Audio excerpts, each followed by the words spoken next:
O meu entrevistado de hoje é Marcelo Ribas. O Marcelo é engenheiro agrônomo e é o proprietário da Germinar Agroanálises. E nós vamos falar a respeito da análise de solo. Marcelo, é um prazer ter você aqui. Muito obrigado por dispor seu tempo para falar de um assunto que nós já havíamos conversado no passado, que é a respeito da análise de solo. Não é um assunto novo, é algo muito antigo, mas que ainda enfrenta resistências culturais. E eu quero entender também a evolução disso ao longo do tempo. Fale um pouco da sua trajetória, um pouco da sua empresa, há quanto tempo vocês estão no mercado, como é que você começou nessa área? Então, Divino, prazer receber você aqui. Você é uma pessoa já que vem acompanhando o nosso trabalho há um bom tempo, né? E sempre é um prazer tê-lo aqui e manter essas portas escancaradas para você, né? Pelo trabalho que você faz e eu acompanho, né? Então, a Germinar, nós abrimos ela em 2009 e em 2010 nós começamos a receber as primeiras certificações a nível do Ministério da Agricultura.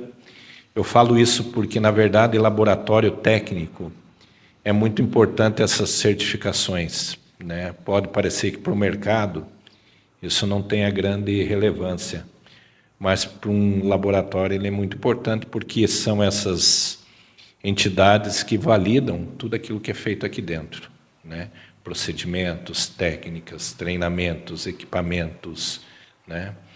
E isso até faz parte do próprio custo de uma implantação e de uma gestão de laboratório, né? Como é que é? Como é que eles validam isso para que possa sair uma certificação dessa? Qual que é o critério que tem que se ter? Bom, nós precisamos sempre é implantado um manual de gestão de qualidade, que a gente fala. Esse manual ele é baseado numa ISO, que muita gente conhece, a ISO 9001, a 13000, isso, aquilo. De laboratório é 17025, é uma ISO específica, né? Então, nós passamos aí, que nem eu falei, nós abrimos em 2009, nós levamos um ano implantando procedimentos e validando procedimentos no laboratório. Para daí você chamar a empresa, a responsável, a auditora, que no caso, como a gente abriu semente, a nossa auditora era o Ministério da Agricultura. Então, daí a gente chama o Ministério da Agricultura, o Ministério da Agricultura vem aqui e faz uma varredura, né? E aí, se tudo estiver dentro dos padrões da ISO 17025, das normas, no caso, das normas de semente, porque era o Ministério da Agricultura, você está validado a poder emitir laudos, né? Você passa a ser, na verdade, um agente do Ministério, né? Você representa o Ministério local, né? Então, a gente levou um ano, isso foi para o laboratório de semente, depois o laboratório ambiental também passou por isso, pela rede metrológica, que também é 17025, e hoje nós também estamos passando isso pelo laboratório de solos, que também talvez nós devemos chamar o Inmetro, porque no caso do laboratório de solos é Inmetro, né? E MAPA, o MAPA no caso de análise de fertilizantes, porque fertilizantes ele é monitorado pelo MAPA. Fertilizantes, calcário, toda essa linha que o consumidor vai e adquire no mercado, tem um controle do Ministério da Agricultura. Então, quando entra aqui no laboratório, eu tenho que passar esses relatórios também para frente, né? Então, eu sou auditado por ele para garantir que os procedimentos que eu estou fazendo aqui estão dentro dos padrões dos procedimentos nacionais de análise. Entende? Marcelo, assim, não é um negócio tão simples, né? E a gente entende que muitas vezes a burocracia ela é até necessária, né? É chato.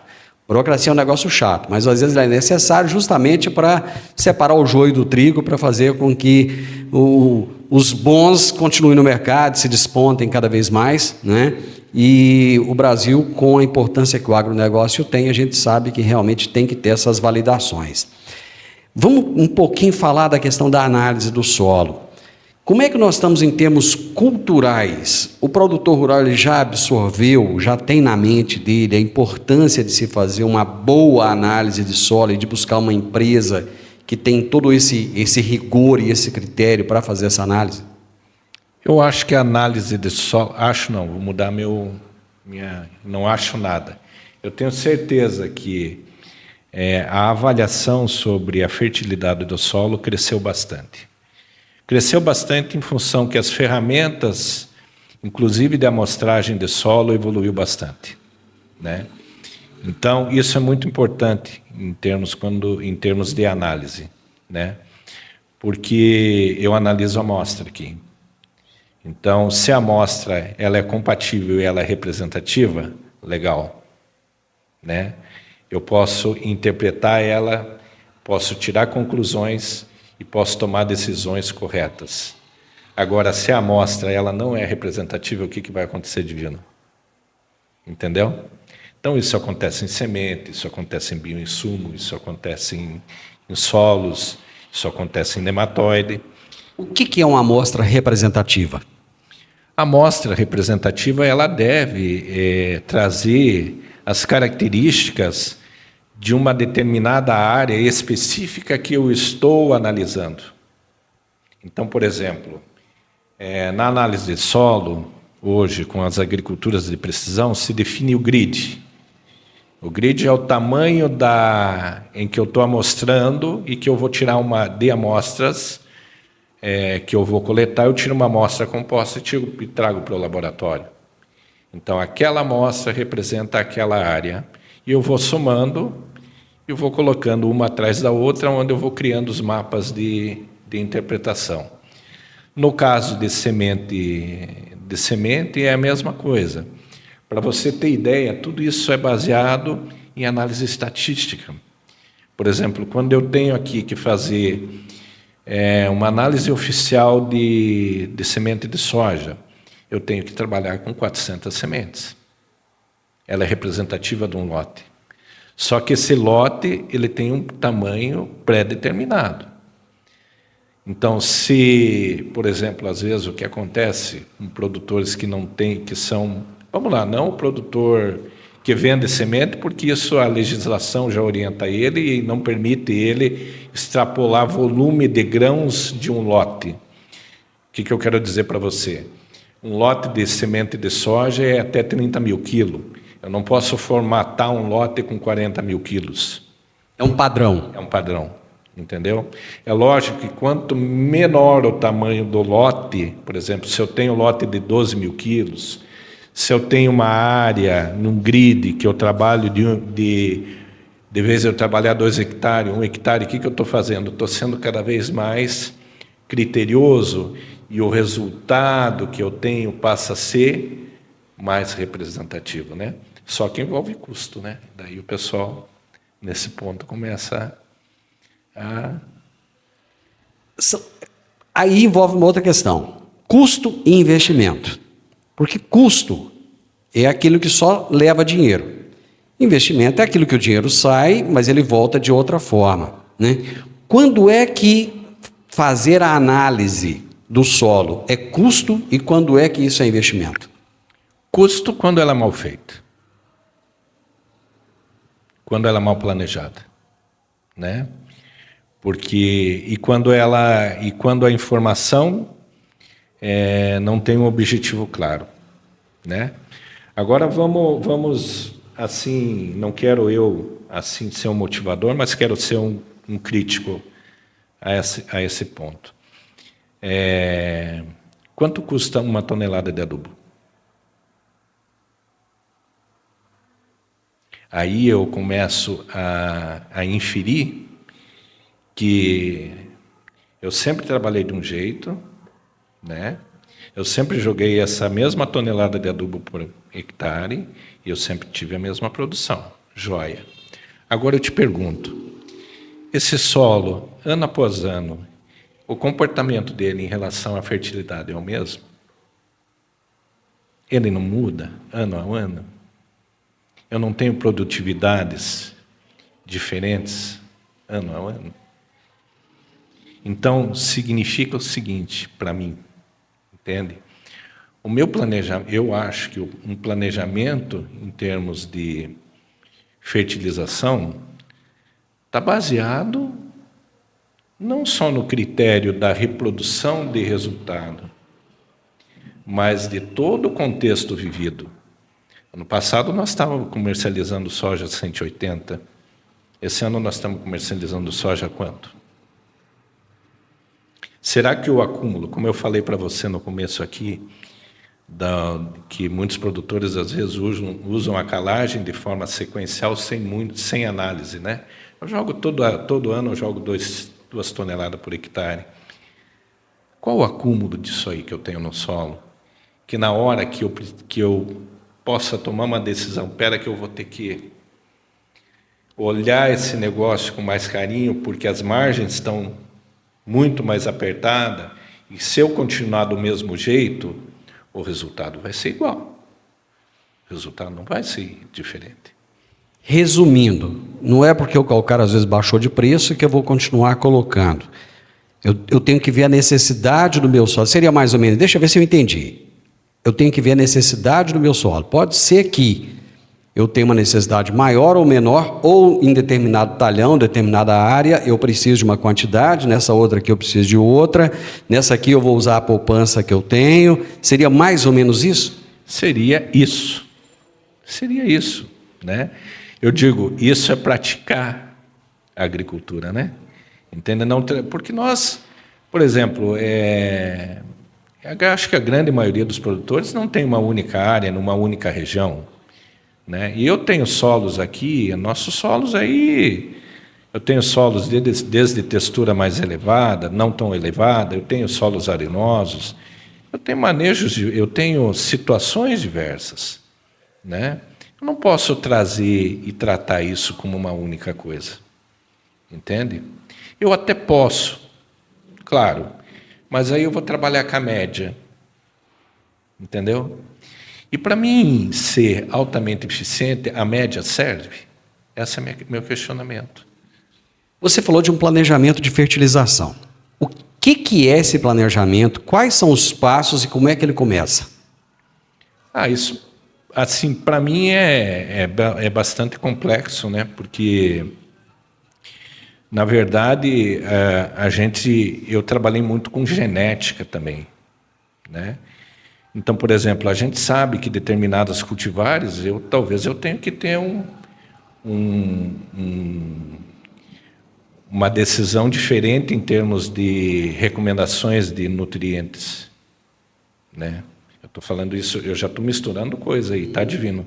Estou saindo bem né? Mas para você ver como uma coisa é complexa, por isso que não existe uma recomendação, no meu conceito, não existe um pacote tecnológico perfeito. Tá, você pode usar o pacote tecnológico, mas ele é médio, né? Então, essa fertilização que eu falo, esse conceito que eu falo, significa analisar todos os critérios que eu poder manejar para que eu tenha um resultado positivo dentro daquilo que eu quero. Então, aí vem tipo de solo, época de plantio, cultivar, o meu estado nutricional, minha condição de solo hoje em termos de nutrientes, de matéria orgânica, né? A minha estrutura operacional envolve muita coisa. Compactação, né? Índice pluviométrico de uma região. Você vai lá para Paraúna é uma coisa, você vem aqui para Rio Verde é outra. É muito legal isso. É muito legal. E eu acho que isso aí é a grande sacada para a gente cada vez ser mais eficiente. Entendeu? Nós temos hoje, o que se falar de produtores aí que tem médias altíssimas. Vamos pôr algum questionamento nisso? De forma alguma. Mas a questão é a seguinte, isso está em cima de um pacote tecnológico e toda a racionalidade para chegar nesse resultado ela está ok? Ou nós estamos investindo mais? Ou aqui a gente está pondo de dinheiro é um valor que poderia ser mais racional para ter o mesmo resultado? Esse é o ponto de interrogação. Ou seja, não é só produzir muito. Pode ser que você esteja produzindo muito, mas o custo dessa produção é tão alto que não vale a pena. Você poderia até produzir um pouco menos, mas com um custo racional de tal maneira que vai sobrar dinheiro no bolso. Seria mais ou menos isso. Vale a pena sempre vale, né? Porque o agronegócio em si, ele vem de uma valorização muito grande, mas quando ele não vem, o custo aperta. Aí o custo aperta. E daí quando aperta, aonde que eu vou mexer? Essa é a questão, né? Aonde que eu vou lidar com isso? Então, eu vim de uma região com essa cultura, né? Porque eu vim para Rio Verde em 2007, mas eu comecei em 89. Eu comecei lá nos Campos Gerais, lá em Ponta Grossa, com aqueles alemão e holandês que plantavam na areia. Frank Dijkstra, Nono Pereira, onde as limitações eram extremas. E isso fez com que os caras crescessem muito. Aquela região lá cresceu muito mais do que o norte do Paraná. O norte do Paraná era terra roxa estruturada, plantava lá tudo que se plantava, dava, e produção altíssima. Qual era a chavinha que tinha na cabeça desses caras que fazia com que eles enxergassem aquilo que normalmente não se via? É justamente essa questão de que tornar viável o negócio deles. Se você percebesse, se você conhecesse a região, você ia ver que se eles adotassem tudo que estava no pacote tecnológico para se produzir numa condição normal, eles primeiro não iam produzir, não iam ter talvez a mesma resposta que os outros, porque eles tinham condição limitante. Entende? Então eles começaram a criar situações, a criar uma tecnologia voltada dentro das limitações que eles tinham. Pegaram a dor que eles tinham e transformaram. Pegaram o limão e fizeram a limonada dele. Por exemplo, lá em Palmeiras, não sei se o pessoal conhece, muito limitado, pedra, isso, aquilo. Lá era uma coisa, plantar em Ponta Grossa era outra. E o que eu estou dizendo aqui é justamente isso, entende? Nós aqui também temos diferenças, talvez não tão gritante quanto eles tinham, entende? Você acha que isso agora começa a ficar um pouco mais evidente com essas aberturas de áreas que nós estamos tendo aí, com essa transformação de pastagem em agricultura, de pegar a terra que está degradada há muitos anos e fazendo com que isso tenha que começar a produzir, não pode ser uma produção muito pequena, você já tem que começar aí com uma quantidade já expressiva? Tenho certeza disso, cara, porque, na verdade, essas áreas são limitantes. São limitantes, né? São áreas, geralmente, vamos lá na área técnica e na área de solo. CTC é lá embaixo, cara. CTC é a capacidade de reter esse nutriente no solo, entendeu? E vai ter que reverter isso, porque, né, com toda a questão questão climática, às vezes chuva em excesso, isso, aquilo, quer dizer, os riscos vão aumentando, entendeu? Então, isso mexendo no meu queijinho, entendeu? Então, só que eu digo assim que talvez não na mesma intensidade, o que eu percebo que existe espaço para a gente desenvolver esse pensamento, né? Essa parte de fertilidade, né? Eu venho batendo muito nisso. Tá, muitos aqui olham análise de solo. Quantos avaliam análise de planta? E para que eu adubo o solo? Para não ter planta. Mas será que aquele cheque daquilo que eu fiz está sendo feito? Ah, não, produziu bem. Tá tudo equilibrado? Não tem nada em excesso? O que eu posso melhorar? O que eu posso fazer? Ah, mas é difícil, porque a amostragem, isso, aquilo. Hoje nada é difícil. Entendeu? Hoje, inclusive, a gente tem aquela agricultura digital. Nós temos informação, nós temos tecnologia, né? Então, eu vejo assim que a gente evoluiu bastante, cresceu bastante, mas eu te digo, tem muita coisa para a gente crescer ainda. Onde que você acha, com toda a sua experiência, com a sua visão de tantos anos na área, onde é que o produtor ainda está negligenciando? É lógico que existem exceções, tem aqueles que levam a coisa de uma forma muito diferenciada, mas nem todo mundo é igual, né? Olhando uma média geral, onde que você acha que ainda está sendo negligenciado?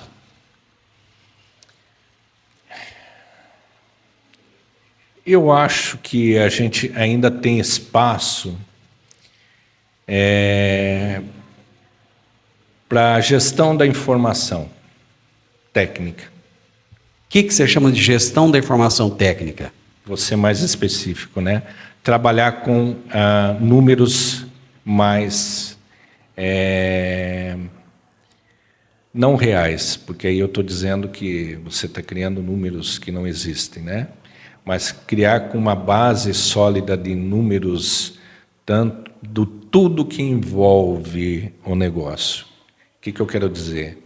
Fertilização, quero dizer produção, entende? Quero dizer área, informações climáticas, né? Todo esse contexto que envolve o negócio. E não trabalhar assim tanto pacotes tecnológicos. Eu acho que nunca na história da humanidade se teve tanta informação. Seja na área climática, nós temos o tempo todo, por exemplo, recentemente teve o evento do GAPS em Rio Verde, estava aí o Molion, aí de repente você tem outro que fala uma linguagem diferente do Molion, eles não concordam em determinados temas, mas, enfim, as pessoas nunca tiveram tanta informação de mercado, toda hora você tem um consultor de mercado falando, trazendo alguma coisa, falando da venda futura, falando do hedge, falando da necessidade de se preocupar com isso, enfim. O produtor está o tempo inteiro sendo bombardeado com informações. Está tendo excesso de informação? Eu acho que sempre teve. O problema é a gente poder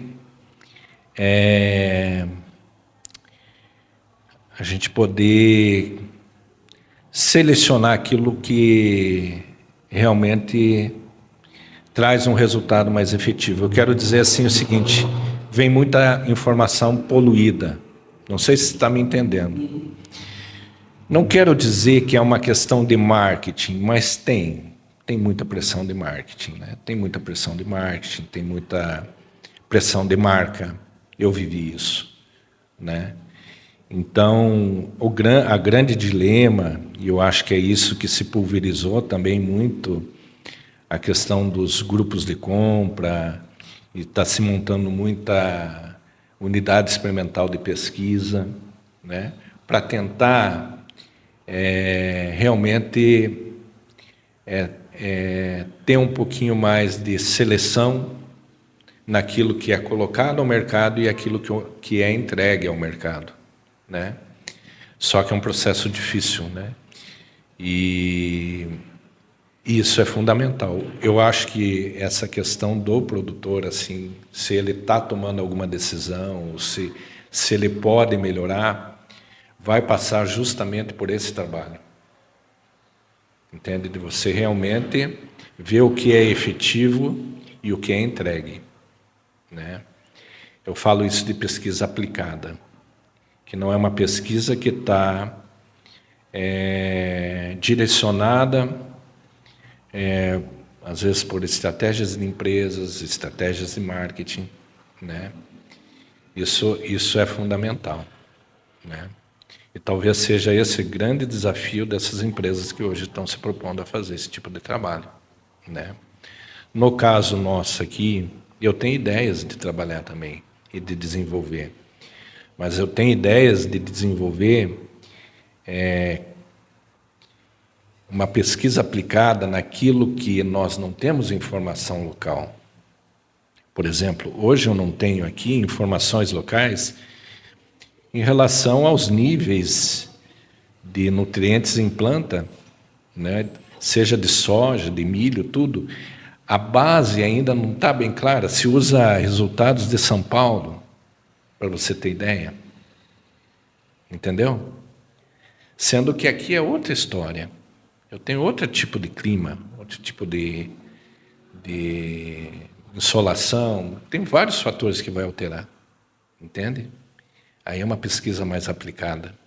Isso eu estou falando até para montar um DRIS, né, que seria uma técnica para você avaliar o estado nutricional de plantas, né? Isso não tem. Tem tanta gente trabalhando com pesquisa aqui, por que isso ainda não é feito?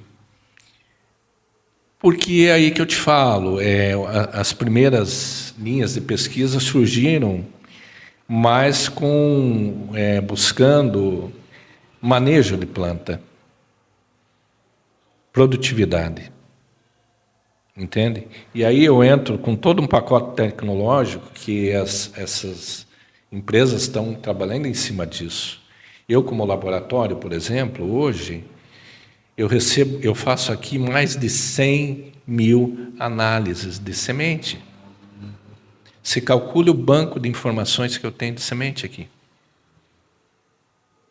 Esse ano eu não fechei ainda solos, mas o banco acumulado que eu tenho de informações de análise de solo, que eu posso trabalhar, entende que é o meu negócio que me permite isso. É onde eu estou que me permite isso.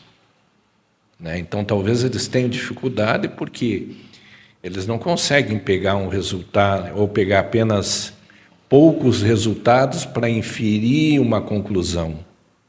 Cara, eu não tenho poucos resultados, eu tenho muitos resultados para buscar uma conclusão. Não sei se você está me entendendo o que eu estou falando. Eu estou te entendendo. E eu gostaria de que você trouxesse o seguinte: qual seria a recomendação que o Marcelo da Germinar traria hoje para o produtor rural, em termos de aquilo que é primordial? Quais são os pontos mais importantes que você vê que o produtor rural da nossa região hoje ele tem que se preocupar para atingir os níveis de produtividade que ele busca? Porque muito se fala vamos falar em soja, né? Todo mundo quer produzir acima de 100. Todo mundo quer. E isso não é de hoje, já se fala isso há muito tempo, né? E a gente vê, tá melhorando, os níveis estão melhorando, mas tem muita gente patinando ainda, né? Você é uma pessoa altamente conhecida, respeitada, um profissional, assim, o dia que você coloca num grupo de WhatsApp lá, olha, pegamos uma nova certificação, eu vejo os comentários, todo mundo falando, Marcelo, parabéns, é o seu trabalho, é o resultado de anos, e blá, blá, blá. Tá, as pessoas vão te ouvir agora. Marcelo, o que as pessoas podem fazer para atingir esses níveis que ainda parecem estar longe de serem alcançados? Eu sempre digo o seguinte, e eu vi uma coisa, e alguns colegas meus sentaram aqui e me mostraram, e eu aplaudo. Digamos, se eu tenho um talhão de uma cultura de soja, e hoje eu tenho máquinas que monitoram essa produtividade. Se eu tenho nesse talhão produtividades de determinado momento, eu estou colhendo 90, e determinado momento estou colhendo 70, eu ia me questionar, por que não é tudo 90? Ou por que não é tudo 70 e em algum momento eu produzi 90? Exatamente. Entendeu? Então, o que eu falo para o produtor é isso. Se existe diferença nessa condição que você sabe que eu estou falando e o produtor sabe que isso existe, né? O que está fazendo essa diferença? Por que eu adotei a mesma tecnologia, é o mesmo cultivar, Por que isso está acontecendo? Então, aí eu trabalho com o seguinte, eu tenho um teto produtivo, que eu estou pensando, né? E aí eu tenho várias situações que isso vai sendo quebrado. Se entende? Eu quero 90. Mas de repente a minha relação cálcio e magnésio ela não é perfeita. Começou a quebrar em parte do talhão. Estou jogando, estou brincando com você. Daqui a pouco eu tenho lá, aqui eu tenho um determinado nível de pratilencos. Está comendo uma partinha. Você entendeu? E aí eu vou aparando as arestas. Isso quando você se refere a buscar médias de produtividade. Mas aí você vai ter que ir no detalhe. E aí você vai ter que descobrir por quê. Aí fica uma dúvida para mim, que sou jornalista, que não sou produtor rural, fico só observando. Eu falo que minha profissão é a melhor do mundo, porque a gente não faz, fica observando e ainda dá palpite. Então é maravilhoso isso. Essa não deve ser uma preocupação muito mais do técnico? O produtor rural ele já tem que preocupar ali com a comercialização, ele já tem que preocupar com a compra, ele tem X coisas que ele tem que preocupar. Essa não tem que ser uma visão muito mais de quem está lá na área técnica do que do produtor rural em si? Ou é mais uma coisa que ele tem que se preocupar sim? Como você falou, para mim tem hoje nós temos aqui grandes técnicos que com certeza aplicam esse conceito, ou até outros conceitos melhores do que eu tenho. Entende? Eu estou falando aqui de uma maneira generalizada, né? Com certeza a audiência que você tem, as pessoas que nós estamos conversando aqui, tem pessoas que estão às vezes muito mais à frente do meu pensamento, né? Mas eu estou ainda falando, eu estou comentando de uma forma um pouco mais ampla, né? Para tentar abrir a cabeça, né, um pouco em relação àqueles que ainda precisam aprimorar seus critérios de avaliação, né? Então, eu não vejo assim, eu trabalhei muito, como eu te falei, estou usando muito lá Ponta Grossa, mas por mais que aqueles produtores eles são altamente focados em custo e rentabilidade, muitas vezes eu vi o Nonô, eu vi Frank Dick estar subindo uma colheitadeira e colher. Ou seja, a gente não pode terceirizar a responsabilidade. É isso. Era lá que ele ia ver onde é que estava o problema. Era lá que ia ver onde está o problema. Para a tomada de decisão dele. Entendeu? Então, o técnico, ele é o responsável? É. Mas você sabe que quem toma a decisão é quem está lá mesmo, administrando, gerindo e pagando as contas, que é o dono.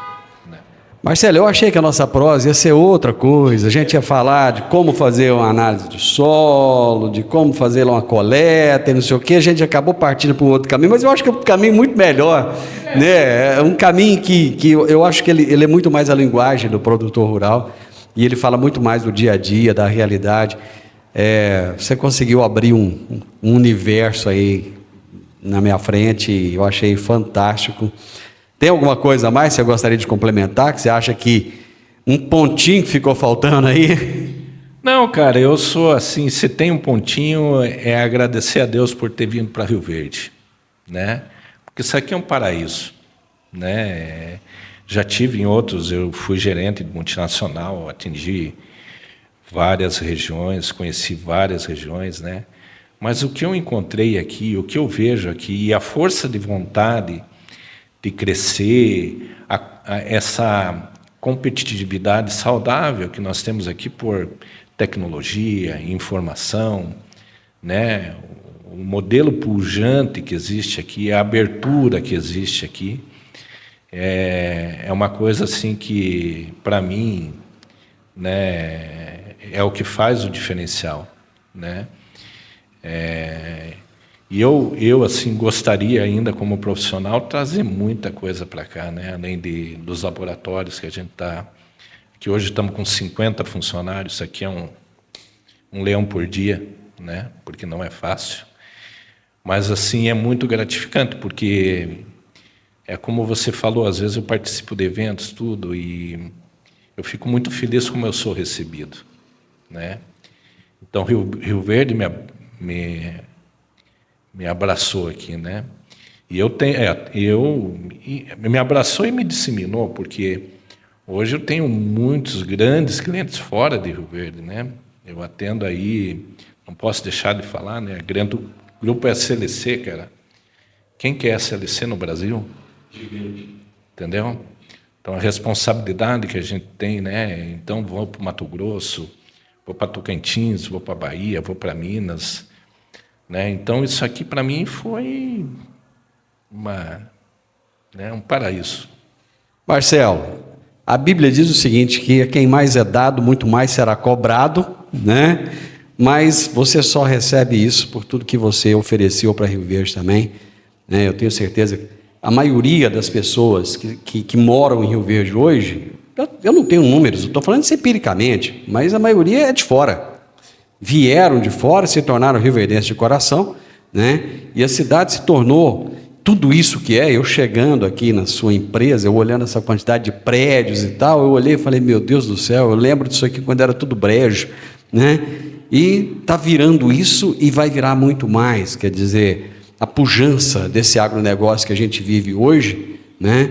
Eu lembro de coletadeira sendo queimada lá no trevo, o produtor brigando tal, por coisas que atingiram, né? Mas a sede do crescimento, ela não para, né? Então, parabéns também pelo seu trabalho, parabéns pela sua empresa. O que você está recebendo é aquilo que você espalhou, é aquilo que você jogou para fora também. E a gente começou aqui, você pegando na minha mão. Obrigado por tudo, obrigado por esse tempo aqui, viu? Tamo junto, né? Você é um cara... Você sabe quanto tempo eu estou com você aqui, não precisa nem do tempo da revista, né, cara? Que a gente trabalhou junto. E vocês fazem um diferencial, né?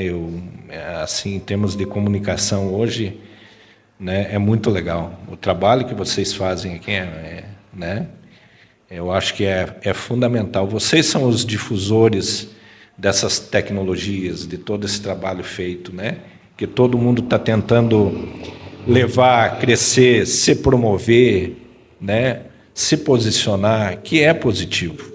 Isso não é negativo, isso é excelente. Ninguém quer enganar ninguém quer levar nada que não seja efetivo, né? Essa competição, ela é saudável, né? E vocês fazem isso muito bem, né? Marcelo, obrigado. Eu tive o privilégio de vir até a empresa do Marcelo. Poderia muito bem falar, Marcelo, vamos para o estúdio da rádio, vamos fazer o programa ao vivo e tal, não sei o que, não. Eu fiz questão de vir até a empresa do Marcelo, gravar com ele aqui, conversar com ele a respeito desses assuntos. Muitas vezes você pode até estar nos ouvindo aí, ouvindo um barulho externo, né? Mas faz parte. E gravar o vídeo também, para o pessoal poder assistir e poder ver, né, a expressão de tudo isso que você colocou. Eu conversei com o Marcelo Ribas, engenheiro agrônomo, proprietário da Germinar Agroanálises, um grande profissional, e eu espero que você tenha gostado dessa nossa prosa. E se você gostou, deixe um like, deixe um gostei, deixe um comentário, compartilhe com outras pessoas. As boas histórias da vida são para serem compartilhadas. E se inscreva nesse canal. Grande abraço para você e até a nossa próxima prosa. Tchau, tchau.